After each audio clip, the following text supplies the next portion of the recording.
Whenever you want, Mr. Chairman. Okay. Good evening, everyone, and welcome to the May 11th, 2020 meeting of the Goffstown Select Board. This meeting is being conducted remote via WebEx with public access via telephone. There'll be much more detailed information on that in just a moment. If you join me in the Pledge of Allegiance as the first order of business. Pledge allegiance to the flag of the United States of America and to the republic for which it stands, one nation, under God, indivisible, with liberty and justice for all.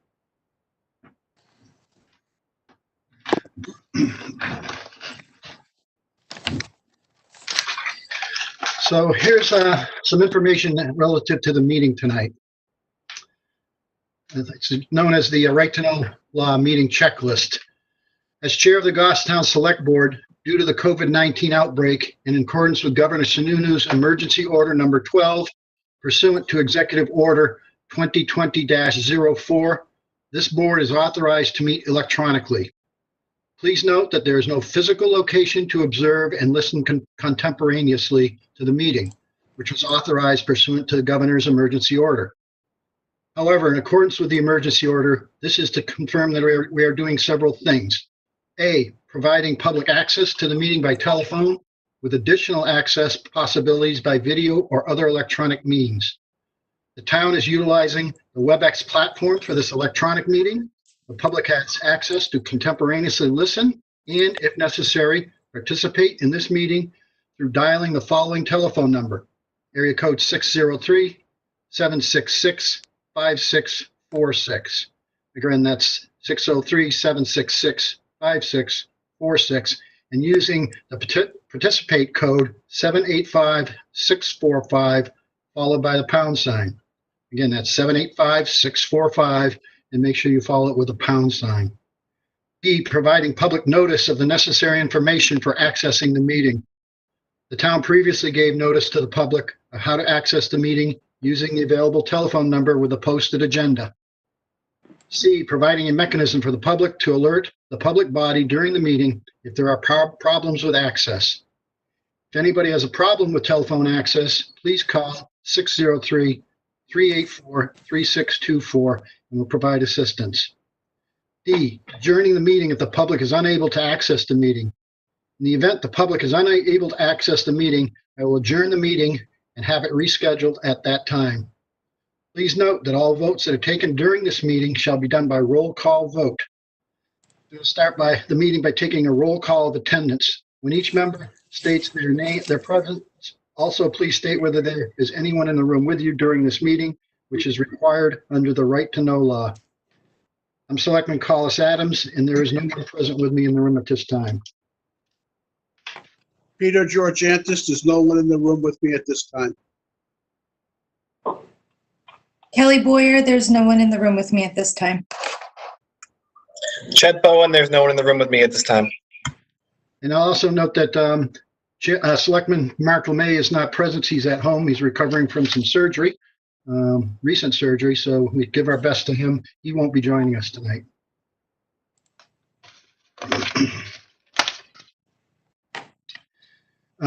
Next, we're going to take public comment. Is there anyone on for public comment that you see, Derek? We do have some callers on the line. If anybody is on the line for public comment and would wish to comment during the public comment section, they can hit *9 on their telephone at this time.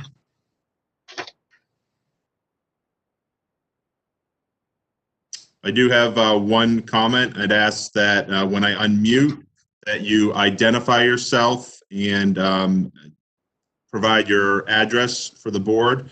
And go ahead.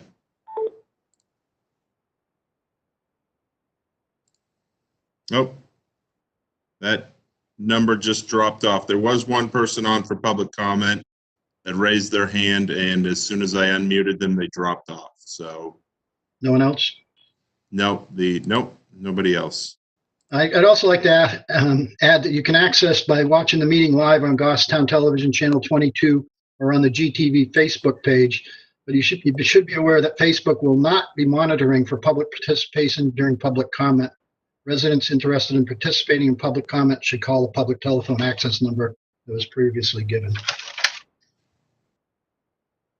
Thank you. Next on the agenda is the acceptance and correction of the minutes from the 4/27/2020 meeting, public meeting, minutes. We have a motion on the minutes, please. I'll make that motion. We approve the minutes of 4/27/20. Thank you, Peter. I'll Second. second. Thank you. That was Kelly, I believe, right? Yep. Okay, the roll call.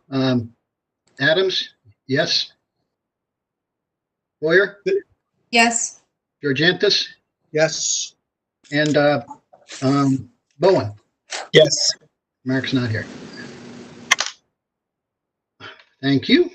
Are there any announcements? I don't have any announcements with me. Are there any announcements from any of the other board members that you'd like to share?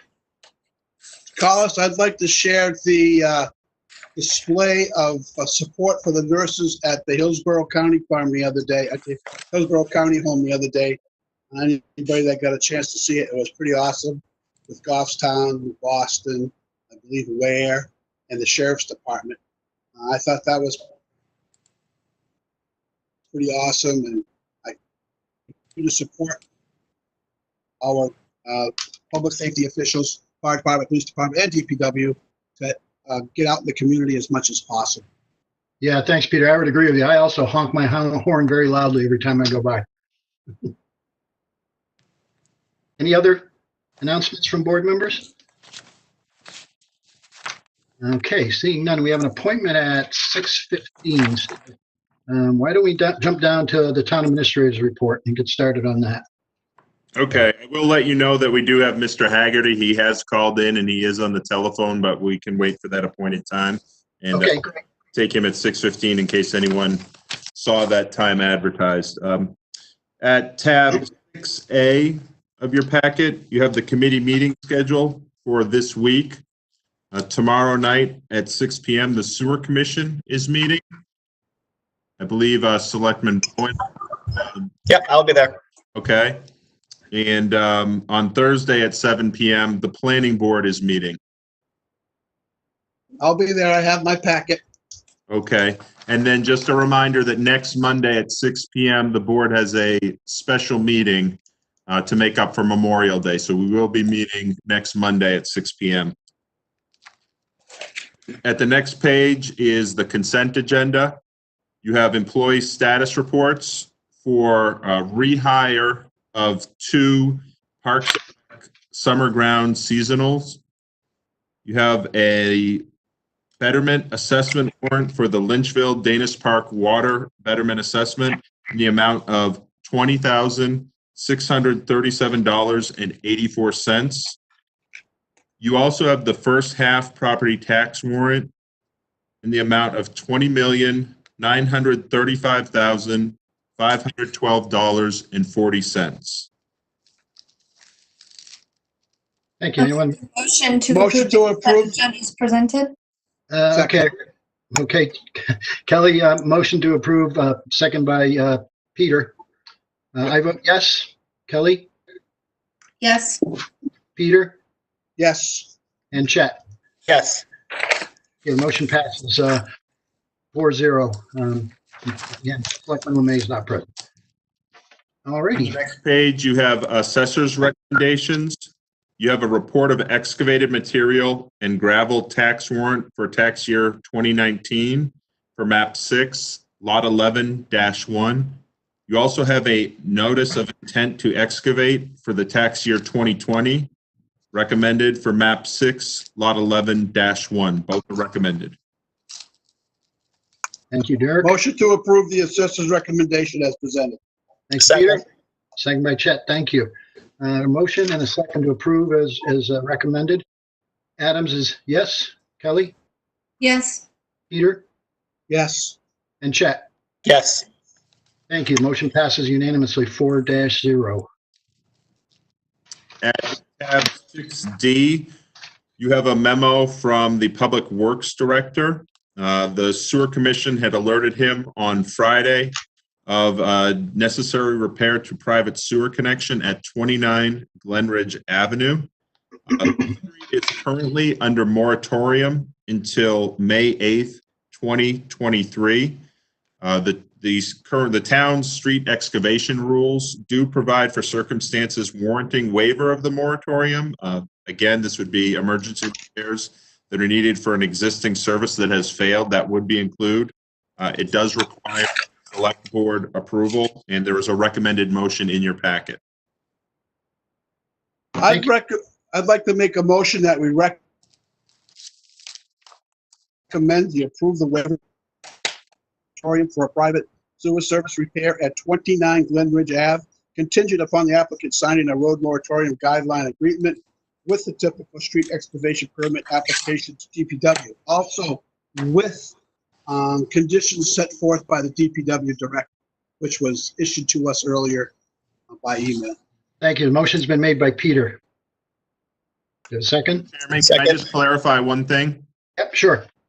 I think that what I did provide you an email with some conditions from DPW. That is related to the matter that's scheduled for appointment at 6:15, not Oh, I'm sorry, you're right. Yeah. Okay. not this one. But there's still, there were still guidelines that need to be followed on this, am I right? Yes. Okay, so we did have a motion by Peter and a second by Chet. Any discussion on that motion? I vote yes. Kelly, Yes. Peter, Yes. and Chet. Yes. Thank you. The motion passes unanimously 4-0. So, Mr. Chairman, I can move on to the next item if you'd like, number C, or we could go to the appointment. I don't know how much discussion would be involved on 6E. That is the first responders stipend program. Yeah, if we're ready to go with the 6:15 appointment, why don't we move on to that and just let know. Okay, if you go to tab 5 Yeah. in your packet. Yep. And I do have Mr. Haggerty on the telephone here from 11 South Mass. Good evening, Mr. Haggerty. Good evening, sir. So when I talked to Mr. Haggerty on Friday, I told him I would summarize what he is requesting. And again, you have this in your packet. He's requesting permission to trench across a road prior to it being repaved this year. This is the small road that runs in front of French and Rising Funeral Home that runs parallel with South Mass. And he actually has a small sliver, I guess a small piece of pie land on the South Mass road side. And before this road is repaved this year, he has requested permission to trench across so that he can bring irrigation to the other side and the electrical that's related to that. And also some electrical just in case he wants to, I think, and Mr. Haggerty can correct me, but if at some point in the future he needed it for a lamp or anything of that nature. I guess his idea was for a pole light. Yeah. So in your packet and what was emailed out to you this afternoon was the recommendation from DPW. In your packet, you have a revocable temporary license. And if it's all right with the chair, I'd just read in the 4 conditions that DPW has recommended. Sure, please do. That a street opening permit would be required from DPW. That DPW recommends installing a larger sleeve pipe with H20 load rating, and that each side of the pipe shall extend outside the right-of-way. All utilities shall be a minimum of 24 inches down with caution tape buried 8 inches above the utility. And then as-built location, swing tie measurements, and photos shall be provided to DPW after installation. So again, those were the conditions that DPW would ask for should the board approve this. Thank you, Derek. So, Mr. Haggerty, do you have anything to add, and are you agreeable to those conditions? I'm agreeable to the term, certainly. Okay. Any of the board members have questions or concerns? Yes, I do. Go ahead, Peter. I want to guarantee that, I don't want to guarantee, I shouldn't say it that way. But what happens if things change and we don't decide to pave that this year? Is he going to wait for a okay to go ahead and excavate by TPW before they pave? Is Adam on? Comment to that. Adam is on. Hi. So I think in that situation, if you look in your packet, I think a couple pages down, we've got a, after the license, there's a, I'm sorry, right before the license, there's a photo of the current condition there.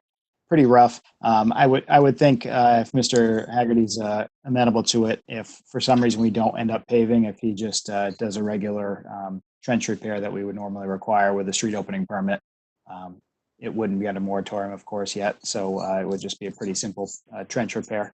So we've got our standards in the street excavation ordinance, so he could follow those. And then Eric would follow up just like we would on a normal street excavation, if that works. Yeah, so he could carry on with the work. And then we'll be repaved whenever it gets repaved. Right? That's correct. Yep, it's in pretty rough shape, so it would stay Yeah. near the top of the list if we don't get to it for some reason. Okay. Any other board members have questions or want to offer opinions? If not, I'll entertain a motion.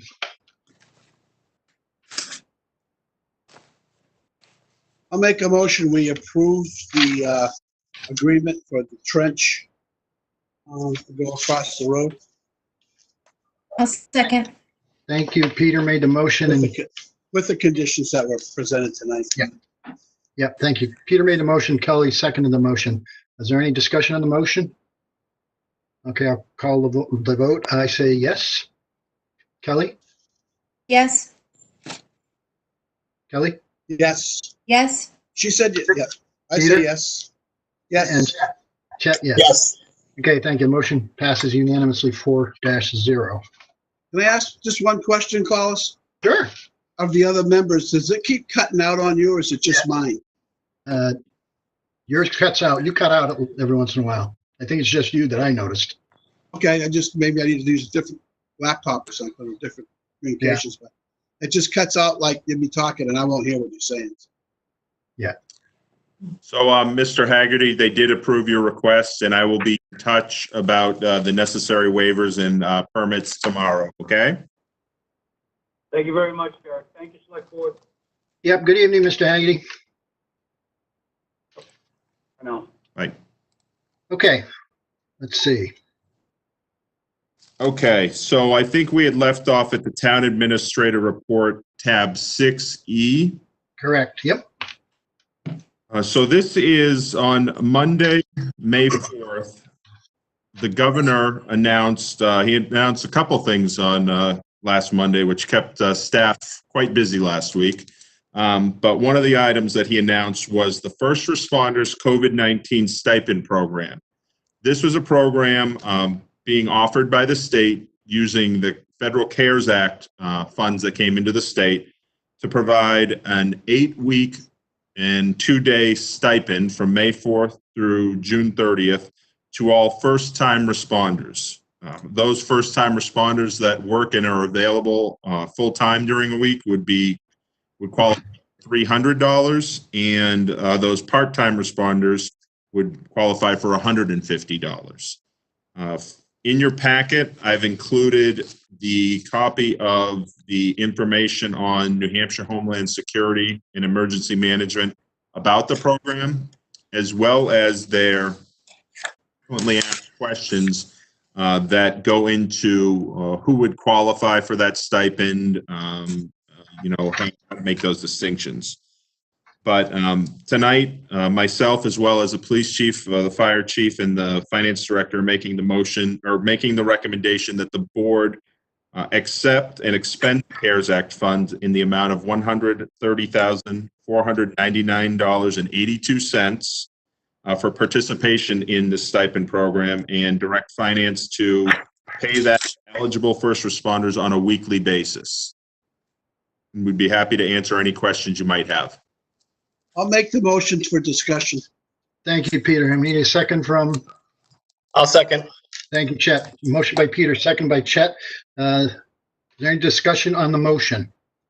My Peter? question would be, how long does it take to get the money back? So I do have the finance director on the phone who worked with both the chiefs. We will be submitting a spreadsheet from both the fire department and the police department that will go up to the state of what we anticipate for those first responders that would qualify during the stipend period. I believe they will review that and they will send us the funds. And what we do is, our recommendation is to pay that out on a weekly basis. So we would pay that as part of the employee's payroll check, and that they would receive that stipend on a weekly basis. If there was any reason that a first responder is not eligible because they're not available, they may be taking vacation time, or just, again, they don't meet the qualifications during a certain week, they would not be paid out that stipend. And then when we get to the end of the period, we would return any unused funds to the state of New Hampshire in accordance with their this. And I don't know if Danielle has anything to add beyond that. Yes, that is correct, Derek. They did indicate that they would be issuing checks within a couple weeks of approving those rosters. So we anticipate we would be funding for the first week being this past week, and this current week, and then potentially one more week before we see those funds. The state does do direct deposit with us, so it's a pretty quick turnaround once something is approved. And then at the end of the process, we would be reconciling with the state and, like Derek said, either returning unused funds, or if for some reason the estimated amount was below what we used, then the state would be reimbursing us. But the chiefs have both put together a list of all active roster members, so we're not anticipating any underfunding in this case. Thank you, Daniel. One more question. Yeah. Go, Peter. Danielle, how does this show up as on their check? Is it just put into them as regular pay? So if something happens, that would be considered part of their payroll for this 5 or 6 weeks? Or is it carried separately? It's carried, there's two different questions there. So it does go into their paycheck, but it goes in as a separate stipend pay. It's a new pay type, so it doesn't show up as regular hours. It's going to be coded as a stipend. It does go into their regular pay if we're calculating FLSA. So, you know, say somebody ends up having a workers' comp issue and it averages out their, you know, how much workers' comp would pay. They average over 52 weeks before they determine someone's rate. However, it does not count towards their retirement or anything else. It's only FICA and Medicare that's required to be paid on this. So it's not eligible for any other benefits or wouldn't change anybody's benefit category otherwise. Yeah, I think there's a question and an answer in the FAQs related to that as well. Thank you, Danielle. You're welcome. Any other board members?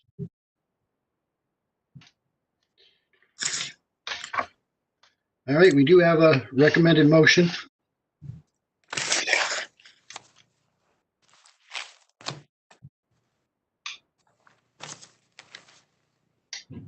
Someone care to make? Oh, I seconded it already, Carl. Sorry. Oh, okay, thank you. Who made the original motion? It must have been Peter. I did. Peter. I did. Peter and then Chet. Okay. So call the roll. I say yes. Ellie, Yes. Peter, Yes. and Chet. Yes. Thank you. The motion carries 4-0. Unanimous. Next. At tab 6F, Mhm. again, Danielle has done a great job. And what she has put together, and you have in your packet, a matrix that we're using here with the different departments to track the available COVID-19 funding opportunities. And we wanted to take a few minutes to talk about those different funding opportunities and let the board know where we are with those. That would be great. So if you look on the first fold-out page of your packet, across the top has the grant name and what we're referring to it internally. So the first one is an AFG grant. That's the Assistance to Firefighter grant. This is a pretty competitive grant. There's only 1,000 recipients nationwide, but it does have a 95% match from FEMA with only 5% local. And it's my understanding, and maybe the fire chief can speak to this a little bit, that with the deadline this week of May 15th, it's my understanding that the deputy chief Enos has been working on that grant submission, and maybe Chief Allard can just speak quickly to what's being sought for reimbursement under that. Thanks. Good evening, Chief. Good evening, everyone. Town Administrator is correct. Deputy Enos is working on that grant, and it's due to be submitted by this Friday.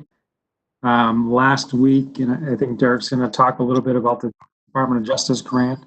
We had to kind of make a shift after the finance director and I spoke with them last week and had to actually reduce their initial submission. And so we took some of those items that we reduced based on their recommendations and shifted those over to the AFG grant that we're submitting this week. Thank you. Any questions from board members on the AFG grant? What kind of money are you talking about? What are you asking for? Do you know? So the original Department of Justice grant, and finance director can correct me if I'm wrong, I believe was somewhere around $140,000. It was it was 152 and change. And where would that 5% match come from?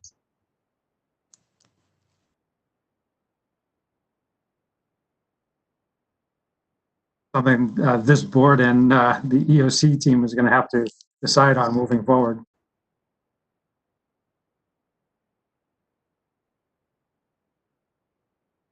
And just to clarify for Fire Chief Allard, these are for funds that have already been spent in response to COVID-19 that we are seeking reimbursement. So those, I guess that match would be taken out of those funds already spent, which came out of the operating budget.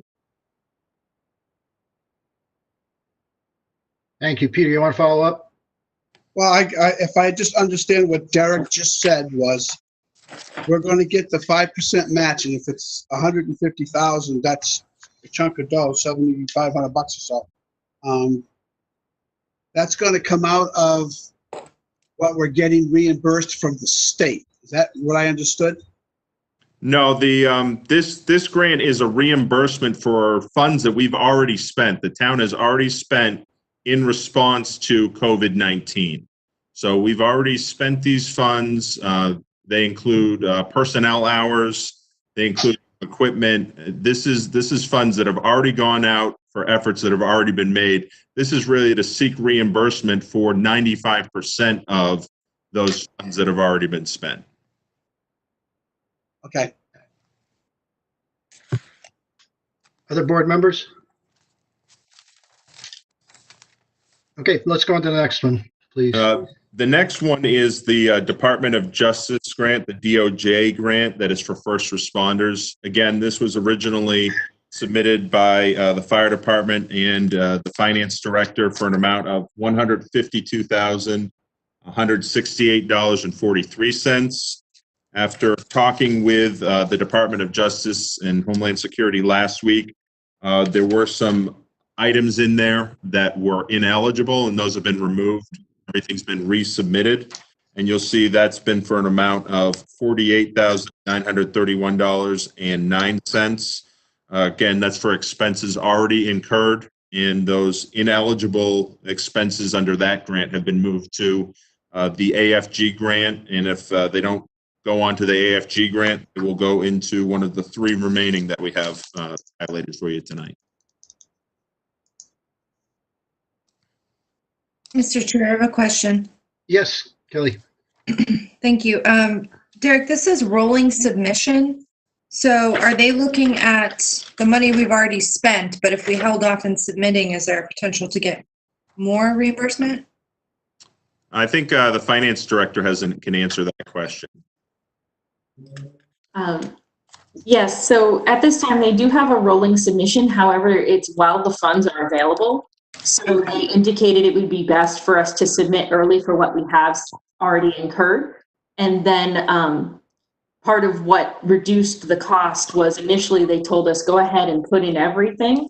And then as additional grant opportunities came out, they sort of revised that scope and narrowed it down as they wanted to point people towards some of the other grant opportunities that were only rolled out in this past week or so, and then come back to their DOJ grant as kind of a gap filler if it's not covered in another grant. So at this time, we're submitting everything that we had through April 19th on that DOJ grant, and then we will continue to submit to the other grants. And if something comes up that would qualify under this DOJ grant, but does not qualify on another grant or is a newly incurred cost, we would continue to submit an additional application if there are funds still available in that grant program. So we want to submit early on this one, as early as we can. We Yes. did submit, yes, that's correct. Thank you. Yeah, for this one, there was only $3.4 million set aside for this program.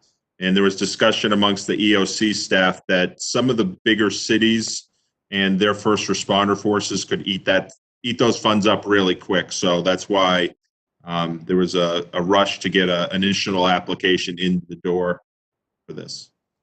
Great, thank you. Any other comments from board members? I have one question. Do we have a spreadsheet of some kind that shows what we've spent in the COVID-19? Yes, the chief and I are. Oh, sorry, you don't have one in your packet this evening, but the finance director and fire chief, emergency management director are maintaining that list of expenses. Great. And it's how much so far? Danielle, maybe?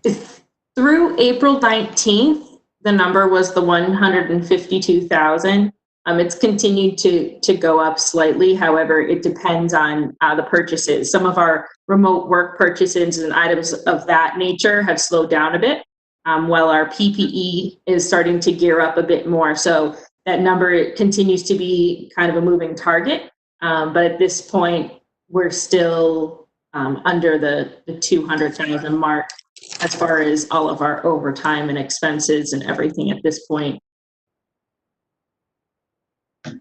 Thank you. And anything else on the DOJ grant from anyone?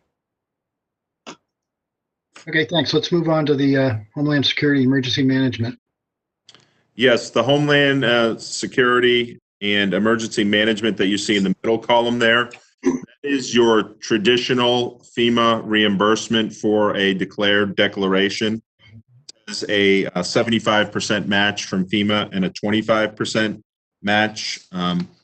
This one is probably the more complicated of the submissions and the funds that we'll probably seek later on down in the process, especially because it has the match.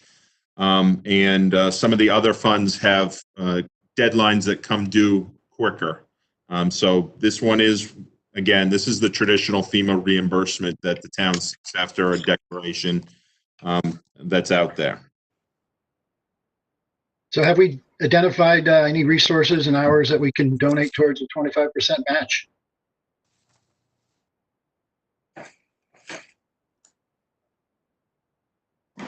At this point, again, since this is a reimbursement of a declared disaster, everything that we have already spent would count towards that, as long as it's not covered by another grant. However, salary hours, and there are some additional management administrative percentages that this grant allows us to count towards that match.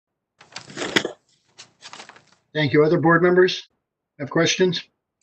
I have a question. Kelly, go ahead. Thank you. This one specifically notes, Danielle, unpaid EMS bills. Is there any other grants that cover EMS bills? And is that bills in relations to patients, I'm assuming? So there are a variety of grants that cover this in one form or another. This is part of the funds that the CARES Act covered were EMS bills, but those were the funds that the board voted to return at the last meeting due to the additional strings attached and complications of accepting that particular funding stream. However, this one, it seems from what we understand at this point, we're still waiting for additional details as they're getting through the frequently asked questions and items of that nature. They do indicate that if it's an unpaid bill, we may be able to submit that under this grant. So it would be for someone who is either COVID positive or COVID presumed transport that does not have any sort of billing, they're an uninsured individual, then we may be able to seek reimbursement. So far, when we've asked about that particular item, the guidance has been, well, it's complicated and we'll have to discuss it with your liaison to determine at that time. Okay. Other questions? I would say that, as Derek indicated, this is a fairly complicated grant, this particular one, but they do assign us an individual from Homeland Security.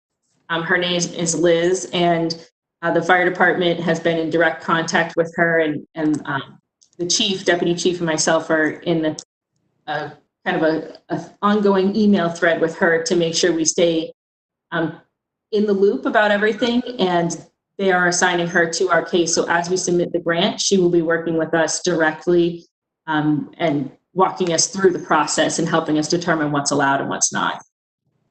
Well, that's very helpful. Thank you. Other questions from board members? Okay, if not, let's move on to the Gopher. Yes, so the next column are the Gopher Municipal Relief Funds. We will be using the term Gopher quite a bit in the future. This is the Governor's Office for Economic Recovery and Reopening, or Reopening and Recovery. I don't recall what the order was, but this was announced last Monday of $32 million to municipalities and $8 million to counties of CARES Act funding. And this is one that has a pretty quick turnaround. This is 3 submission deadlines. So they use 2018 population estimates to break that $32 million out. So the amount of funding available to Goffstown is $423,304. Any unused fund at the end of this program will be returned to the Gopher for reallocation for some future program. But they have really 3 periods. They have a submission period of June 1st, and that is for March 1st through April 30th. All eligible expenses incurred during that period. And then July 15th for May 1st through June 30th. And then one last one in September 15th. That would be July 1st through August 31st. These municipal funds make up some of the expenses that are not caught by either the FEMA reimbursement grant or by maybe the DOJ or the AFG grant. If you look on your, I guess your second page, there is a link or a list of eligible items. Just to highlight a couple that we are going to be taking advantage of and that we've kind of earmarked as EOC, the municipal building modifications. Many municipal buildings are going to require protective barriers between employees and customers. We are working on those currently. There's also facility signage. There's going to be required signage for, what people can enter, what we're asking of them when they enter public buildings, but also working with Parks and Rec on what type of signage they need for public distancing and use of some of our public facilities that are outdoors as well. So it's, really that we are trying to identify all those expenses that would be eligible under this program that we're spending so that we can make sure that we, get as much reimbursement for the town or on behalf of the town as we can.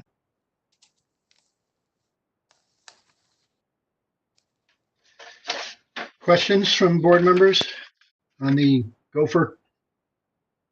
I have some questions. Sure, go ahead, Kelly. Thank you. On this one, it says increased election cost, Mhm. if not covered by other federal funding. Have we caught wind of any other grant that would supplement additional election costs? There are none that have been identified out there yet. Okay. You need, just so you can, we were very fortunate that we were able to hold our March town meeting when we did. There are many Yeah. communities in New Hampshire that either have an April or May meeting, or they hold a traditional meeting where everyone gathers, that still have not done their annual town meeting. And they're going to have a significant cost. So it would be for that. And then we will see as we approach the state primaries in the general election. The only problem with the state primaries and the general election in November are some of those expenses may fall outside of the August 30th deadline for these funds. And that's usually an election that's run by the state, that's administered at the local level. So we'll continue to stay in touch with the state on whether these funds would qualify for any of those expenses. Okay, thank you. And then under the coverage limitations, it does say cannot cover lost revenue, cannot be used to cover property tax abatements. Same question, do we know of anything that's out there currently that can be used for those items? There has been nothing that has come down from the federal government or the CARES Act to replace lost revenue or to replace any lost revenue due to abatement on properties. So as of yet, there is nothing. I understand there may be some legislation at the federal level that deals with this. And I know that the New Hampshire delegation, our senators and representatives, are aware of the concern that local towns and municipalities and cities have in New Hampshire, and they brought that to the federal level. But at this time, there is no program that would replace those revenues. Thank you. Kelly, you have anything else? No, that's all. Thank you. Other board members? Okay, let's move on to the last one.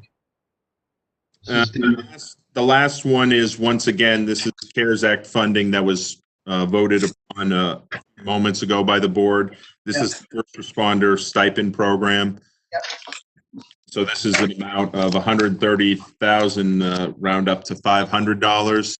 And just so you're aware, the New Hampshire Municipal Association has provided guidance on acceptance of this federal emergency money. It is included within your packet with the first responders at the back right before tab 6F. Or actually, I'm not seeing it in there. So I'll email you that information, and we can post that on our website, that the New Hampshire Municipal Association, what they've provided for their recommendation on acceptance of this CARES Act funding. So that information is out there. Great, so we'll see some follow-up on that shortly. Yes. Thank you. Anything else? Derek or Danielle? I think Danielle had one thing. Danielle, go ahead. I just wanted to note that at the bottom of your third page of the spreadsheet, there is a list of additional pending funding opportunities that we've got our eye on. The state has applied on behalf of the whole entire state for the FEMA hazard mitigation and the FEMA individual assistance through HSEM at the federal level. So those are still pending. More word to come once the federal government makes a decision on that application. And there's a couple other items there. Educational stabilization fund, that would be specifically for the school district. However, we find it important to note it and note that it is on our radar as grant funds, and the same with the New Hampshire Child Care Collaborative Fund. And then we're continuing to track other private foundation grants. And right now there is one that the fire department is currently looking to complete And that is something the deputy chief has been working on to see if they can get funding from a private foundation for additional equipment. So we're continuing to keep an eye, and we're going to be updating our spreadsheet as any funding opportunities come forth for the town. Thank you. Anything else from board members? Questions for either Derek or Danielle? All right, thank you. Now we're moving on to tab 6G. Yes. So in the town administrator's report, the last item I have for you this evening is a 2020 state primary and general elections update. I know that Vice Chair Boyer reached out to me last week, and I kind of thought to myself, well, that's such a long way away. It's a little bit early to be worried about that, but there are quite a few dates that are upcoming that are impacted. Presently, voter registration and change of party status for those people that are registered is open through June 2nd.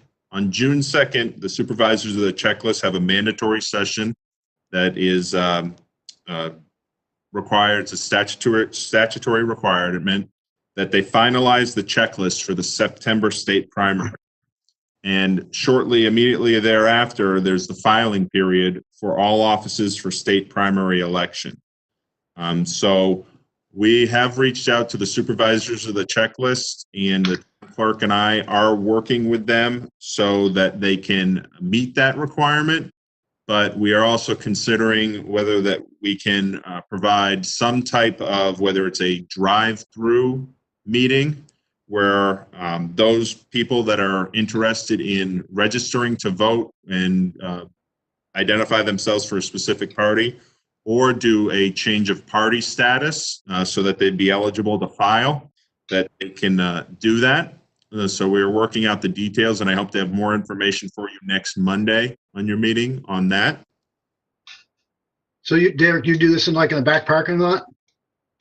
Yes, whether it's the back parking lot here at Town Hall, advertised for a set time to get the word out. I know that DPW, Adam Jacobs, has also graciously offered to host there because they have a significant amount of vehicle queuing that could occur on their location there, depending on how long we would set to do this. And so I have reached out to the supervisor of the checklist and am in conversation with the town clerk to try and do a little bit more than just the mandatory June 2nd meeting, because the mandatory June 2nd meeting is the time where they lock it in. Under normal circumstances, people would be able to come into town hall, change their party status, or register with the town clerk, but that is a service that is very difficult to do at this time, with town hall being closed to the public.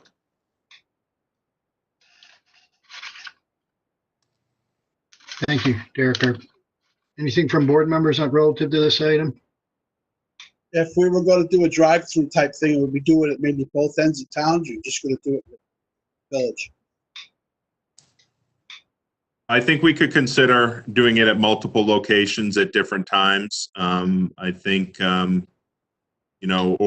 find a more centralized location than the village. Maybe the transfer station is a more centralized location for people from all throughout town, but we would definitely consider all options. I personally think it'd be a better service to the community if we did two locations, Town Hall and the Pinardville Fire Station might be appropriate, I would think. Fire station, you could either do it at the elementary school. You could drive right through out to the back side. So yeah, that would work. You could do it either place. Yeah, and my point being, I think we ought to do it in both locations in town, to provide better service for the I agree. Citizens. Okay. I guess, and beyond preparing for the June 2nd, there is quite a bit of work up at the state level in preparation for the primaries and the general election in November. So last week, I guess the Secretary of State's office has pushed out guidance. He pushed this out earlier in April about the use of absentee ballots during the primary and the general election. And as we approach those, we will be advertising those.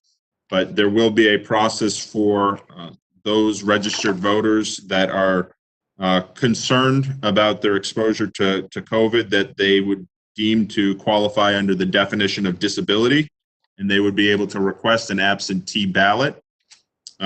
This is currently being studied and discussed at the state level. The Secretary of State did form, it's called the Select Committee on 2020 Emergency Election Support.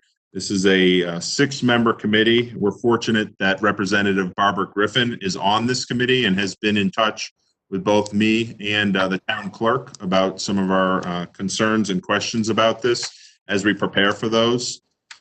So, you know, as the state provides further guidance on how to prepare for the primary and the general election in November, I would like to form a staff working group that would include myself, the town clerk, as well as election officials, moderator, supervisor of the checklists, and at least one select board member, as well as Representative Griffin, as she sits on this committee and has firsthand knowledge, so that we can start to prepare for those elections in the fall. There are going to be a lot of complications with manning the elections and handling potentially the number of absentee ballots. And at this point, we're just waiting on a little bit more information and guidance from the state. Yeah, I think that's a good idea, Derek, to pull that group together. So we can get on top. I would volunteer if you want, or whatever you want to do, Collis, but I would volunteer to do something like that. Okay, thank you, Peter. Then you'll be the select board representative on that work group. Okay, thank you. And Derek, you'll take care of pulling the rest of the work group together, right? Yeah, again, we would do it as a work group, and any recommendations that requires either appropriation or I guess board approval, we would bring that back to you. But right now, we're just seeing what the state, we're waiting on guidance specifically right now on June 2nd. The Secretary of State's office has promised some additional guidance on that mandatory supervisors with a checklist meeting. But after that, yeah, we'll be in full planning mode, and how do we man those polls come September and November. So we will definitely update the board on a regular basis and include Selectman Georgianis on those meetings. Okay, so Derek, there's no action required of this board at this time, and we'll just wait for you to set up the work group.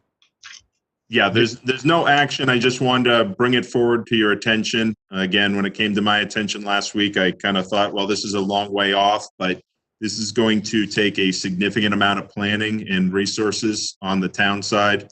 And I can answer any questions the board might have or field questions as we move forward. Thank you. Any questions from other board members on this approach? Thanks, Derek, and thanks, Pete, for volunteering. You're welcome. Let's see, I lost my place. Where are we? That was 6G we just did, right? So we're on 7, tab 7.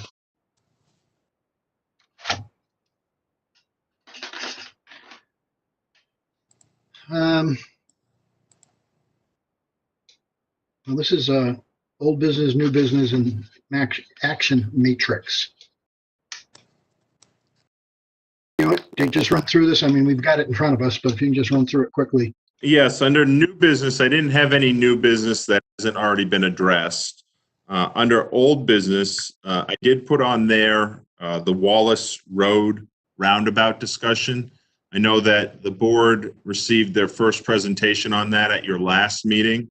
Mhm. We do Chief Serino as well as Adam Jacobs on. They're present at the meeting this evening to see if we can answer any questions or to see if you want to review those short-range plans and prioritize any or consider a process for public input on either the short-term or long-term plans or where the board wants to go with the improvements at that location. Yeah, I think we ought to focus on the short-term or short-range plans that were presented to us.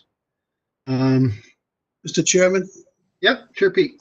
I think this should be tabled for right now, and the only reason I say that is we don't know what our budget shortfall is. I think if you go down further, you'll see there's a potential of budget shortfalls and revenue shortfalls. And this is something that we're living with right now, and I don't really know if it's going to be budget money this year or next year that we can really attack that with.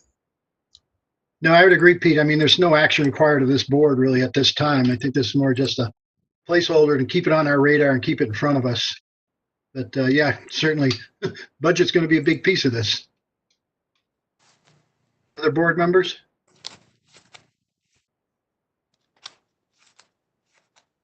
So my motion is to table. Well, I'll just table it. I don't need a motion. We'll table Okay, this. thank you. Okay, and then we have, let's see, the select board goals. So I'd just like to bring I up said- Go ahead, Peter.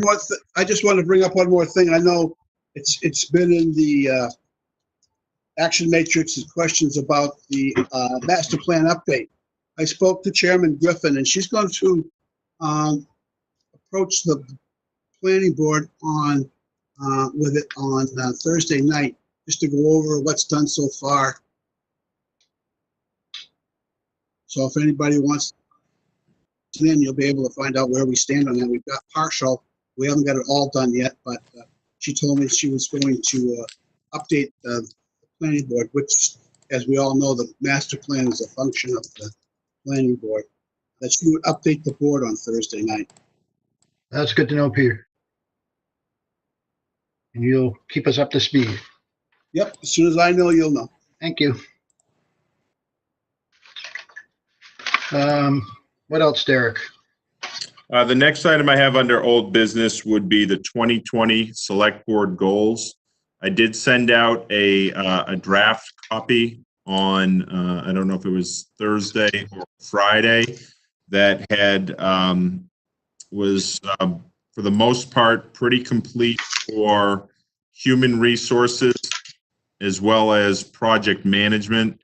I had started in on economic development and communication as well. Those still need a little bit of work, and I have not been able to get the final draft of that portion, but I didn't know if you wanted to discuss the human resources portion or those that I sent out to you. They are not included in your packet, but those were distributed to board members on Thursday as a draft document.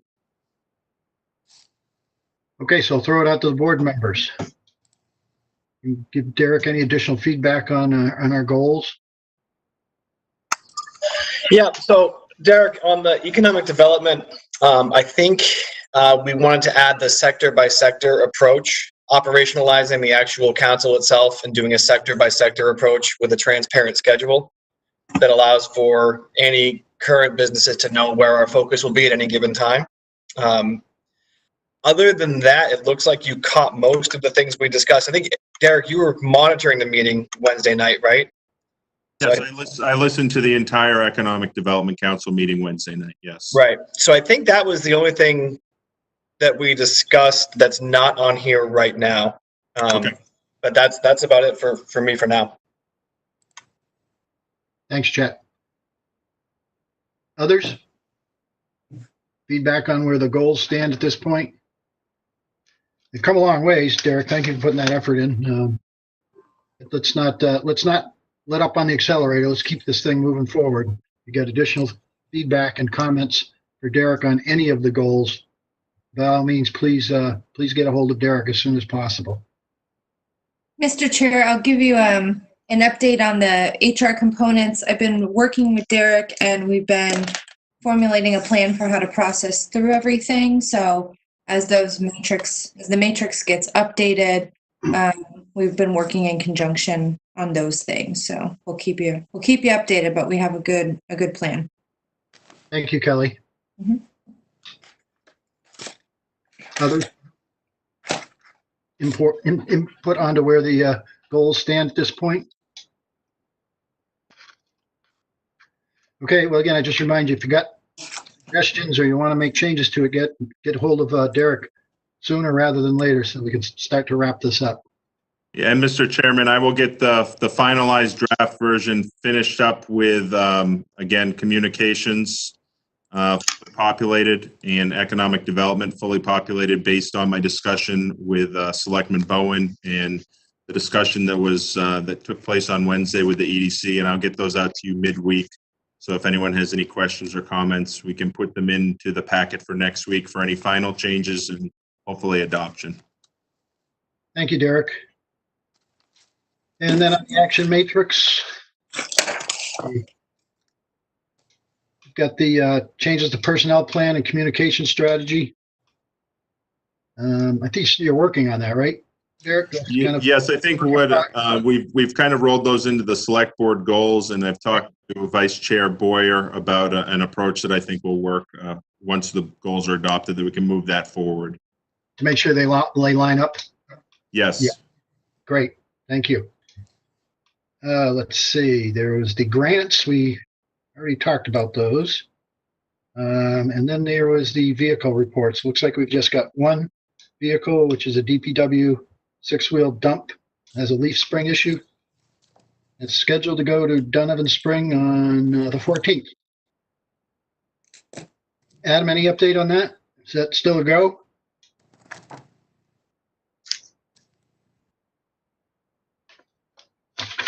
Adam? No? Sorry, slow on the trigger finger. Yes, still scheduled to go on the 14th. This is the Great. second one. You may ring a bell. We had another truck with a leaf spring issue a couple weeks ago too. I remember that. All right, I don't see anything else on the agenda. So we do have a non-public, so. Mr. Yep. Chair, you do have a second public comment. I Oh, will. that's right. Thank you. There is nobody currently on the telephone. Great. Okay, thank you. I have a question Go for ahead. Adam. Before we get out, I have a question for Adam on the DPW side. Are we back to full staff, or are we still scheduling people out? We are still in the reduced staffing rotation right now. Indicated to EOC last Friday that my goal right now is to coincide with the end of the stay-at-home 2.0, the extension. So right now we're circling June 1st on the calendar for. So what is that? So the current stay-at-home expires on the 31st, unless extended or walked back. So we're working on plans to get back to full strength on the starting on the 1st.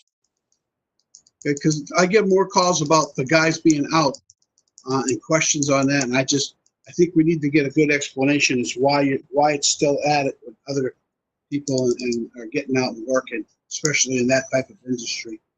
So that's why I bring it up. How many people do you have out? So right now it's a rotation. So the average, it's almost exactly 1 for 1. So it's basically they're on for a week and then off for a week as we cycle through the essential functions, which we'd indicated back a few weeks back were the solid waste, so curbside, transfer station, the ground and equipment operation at the transfer station, the long haul trucking, any burials, cemetery preparations, the emergency stuff. So any, pothole repairs, sinking catch basins, that kind of stuff. VACON crew's been going out for their cleanings with 2 vehicles. The couple of storms ago, some tree down type stuff. I think that's the bulk of it.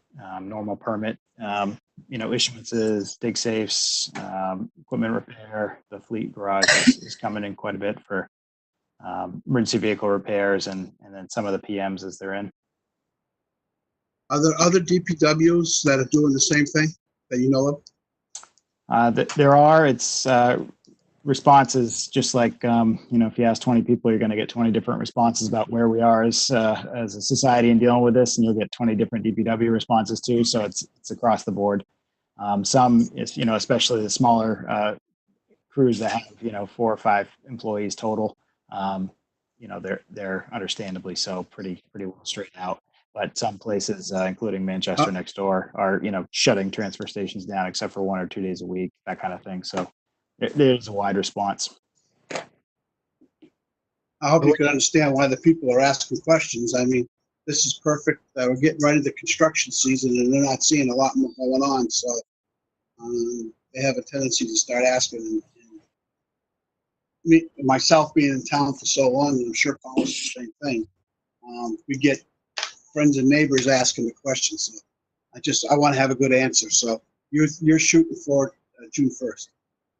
That's the goal. And we get the questions too, and totally understand it's uncharted territory, of course. And I think we said it early on and said it often. It's hopefully we look back and think that it was the right thing to have done. And unfortunately, we'll never really know if it was effective or not effective. Other than I can tell you up front, we did have a spate of illnesses, and then we've, knock on wood, been fairly healthy since going to the rotational shift. Right now, as we sort of look to get back full strength, though, and I think other departments are having the same discussions, we've got to figure out PPE consumption, and do we have enough? Right now, I don't have enough PPE to get me through probably much longer than a week at full staff. If we're all masking up as the governor's generic business guidance indicated we should. So we're looking at cloth masks, getting more gloves, that kind of stuff, but that's the main push right now. How do we shift our operation? What do we do? How much PPE do we need? And what's the plan? What's going to drop off? Knowing that we've had a little spell here of less than ideal productivity. What do we do to make up for that? And what's going to get pushed? I hope we're keeping people busy, Adam, because I got a couple of calls, and they even had one resident stop by my house over the weekend saying, "What's going on? Why isn't more stuff getting done around town?" I don't seem to see a lot of crews out there doing stuff. So just be sensitive to that, please. Absolutely. It's exactly what I was talking about, Carlos. We've been around long enough that people don't feel bad about stopping in your house and banging on the door. Exactly. And Derek, as the town, how are we looking? Have we had any cases or problems with employees as far as coming down with the COVID at all? No, I can speak for Town Hall. We've been fortunate that we have been, most of our employees have stayed healthy throughout this. We are starting to prepare plans for opening Town Hall up to public, and we're working with staff here as well as the Emergency Operations Center on what the most appropriate reopening plan is to protect the public as well as employees, and what additional cleaning we'll need to do. I met with staff today to start get the barriers constructed at all our customer service counters, and how we'll handle that.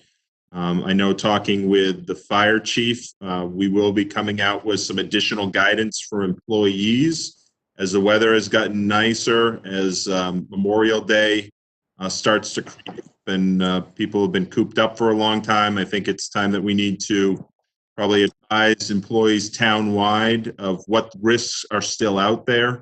If people make the decision to travel out of state on non-essential travel, what they may risk, and what impact it might have on their own sick time, their own vacation time, if they come back from out of state. So we're working on those issues as well. Thank you. Good job, by the way. Good. Sorry, Pete, you cut out. Going. Yeah. So Derek, we had some. I just said it was a great job the way things are going. Yeah. Yep. Yeah, I think everybody's pulling together real well. Derek, we had some brief discussions about restaurant openings and guidance for that. You just maybe just brief us a little bit on where that's at. Yes, the planning department, zoning and health officer / building officer here have been working with the fire department to come up with a very easy, 2-page almost questionnaire for any of those restaurants that are interested in opening next Monday on May 18th. The governor did make some modifications, and the guidance is they basically can open up but all the seating will be outdoors. There's quite a bit of distance between tables that needs to occur, so it might require some businesses to consider using sites not typically used, whether it be a portion of their, their parking lot or maybe some grass on the side of their business. I know that the fire department has been working and visited at least one to go out and map out where they can put that seating, and we're going to be trying to finalize that tomorrow so that we can get that out to restaurants. Again, it's not trying to create another application permit, but it is trying to get them at least talking to the fire department and talking to those site plan considerations so that we can get them up and running if they choose to do that on a temporary basis under the governor's emergency order. Good. So you said the guidance is going to be ready tomorrow? We've got, everybody's provided comments, so I'm hoping that can get a finalized one either tomorrow and then get it out tomorrow or Wednesday.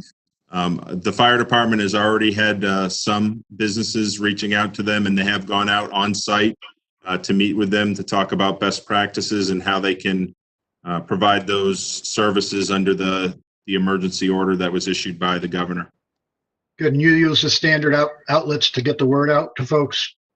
Yes. We would do that, as well as work with the planning director for any contacts that she has directly with businesses, so that she can reach directly out to those restaurants and see if it's something that they might be interested in pursuing. Thanks, Derek. I think it's going to be a huge relief to both the businesses and the folks who really want to get out and do something. So thanks for working on that. Do we have anything else there? Derek, I don't see anything. I don't have anything. We do have to go into non-public. So I'd like to make a motion. We go into non-public under RSA 91-A:3, number 2(8) for compensation. Thank you. Motion made by Peter to go into non-public. Do I have a second? I'll second. Thank you. Seconded by Kelly. I'll take the roll on that. I'll vote yes. Kelly? Yes. Peter? Yes. And Chet? Yes. Okay, so we're going to go into non-public portion of our meeting. This will conclude the public portion. So wish everyone a good night. Stay healthy. Stay safe. Stay sane. We'll get through this.